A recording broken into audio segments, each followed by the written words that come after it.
BJP നേതാവ് ശ്രീ സന്ദീപ് വാര്യർ നമ്മോടൊപ്പം ചേരുകയാണ്. ശ്രീ സന്ദീപ് വാര്യർ, സംസ്ഥാന ബജറ്റ് അവതരണത്തിന് ആഴ്ചകൾ മാത്രം ശേഷിക്കെ കടുത്ത സാമ്പത്തിക പ്രതിസന്ധിയാൽ ഉഴലുകയാണ് സംസ്ഥാന സർക്കാർ. എന്തായാലും ബജറ്റ് അവതരണം സർക്കാരിന് കടുത്ത വെല്ലുവിളിയാകുമെന്നുള്ള കാര്യത്തിൽ സംശയമില്ല. ഏതു രീതിയിൽ അതിജീവിക്കും എന്നുള്ളതാണ് നമുക്ക് നോക്കിക്കാണേണ്ടത്. താങ്കൾ എങ്ങനെയാണ് കാണുന്നത്?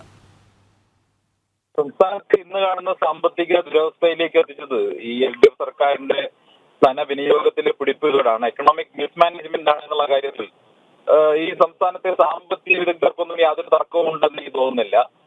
സംസ്ഥാനത്ത് കഴിഞ്ഞ 7 വർഷമായി തുടരുന്ന സംസ്ഥാന സർക്കാരിന്റെ ഇടതുപക്ഷ സർക്കാരിന്റെ ധൂർത്തും ദുർവ്യയവും ഒരു പരിധി വരെ ഇന്ന് കാണുന്ന അവസ്ഥയ്ക്ക് കാരണമായിട്ടുണ്ട്. അതോടൊപ്പം തന്നെ റവന്യൂ ജനറേറ്റ് ചെയ്യാത്ത പദ്ധതികളിലേക്ക് വലിയ തോതിൽ നിക്ഷേപിക്കുകയും എന്നാൽ സംസ്ഥാനത്തിന് വരുമാനം കിട്ടേണ്ട രീതിയിൽ സംസ്ഥാനത്തിന്റെ നികുതി വരുമാനം വർദ്ധിപ്പിക്കുന്ന തരത്തിലുള്ള യാതൊരു തരത്തിലുള്ള പ്രവർത്തനവും ഈ സർക്കാരിന്റെ ഭാഗത്തുനിന്നുണ്ടായിട്ടില്ല. ടാക്സ് ബേസ് വർദ്ധിപ്പിക്കാൻ വേണ്ടിയിട്ടുള്ള പ്രവർത്തനങ്ങൾ ഉണ്ടായിട്ടില്ല.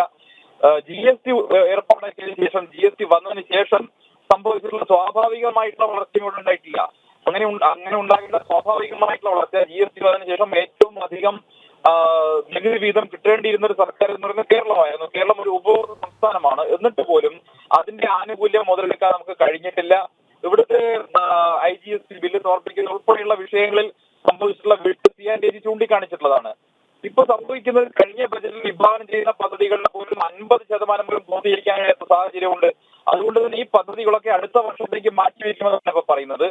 ഇത് വളരെ ദൗർഭാഗ്യകരമാണ്. അതായത് സംസ്ഥാനത്തിന്റെ വളർച്ചയുടെ പകുതിയിലധികം മുരടിച്ചു നിൽക്കുന്നു എന്ന് വേണമെങ്കിൽ നമുക്ക് ഇതിനെ വ്യാഖ്യാനിക്കാം. വളരെ ദൗർഭാഗ്യകരമാണ്. എന്തായാലും സംസ്ഥാനം ഇതുവരെ അഭിമുഖീകരിച്ചതിൽ വെച്ച് ഏറ്റവും വലിയ ഗുരുതരമായിട്ടുള്ള സാമ്പത്തിക പ്രതിസന്ധി തന്നെയാണ് ഇപ്പോൾ അനുഭവിച്ചുകൊണ്ടിരിക്കുന്നത് എന്നുള്ള കാര്യത്തിൽ ഒരു തർക്കവുമില്ല. അതെ, വളരെ നന്ദി ശ്രീ സന്ദീപ് വാര്യർ പ്രതികരിച്ചതിന്.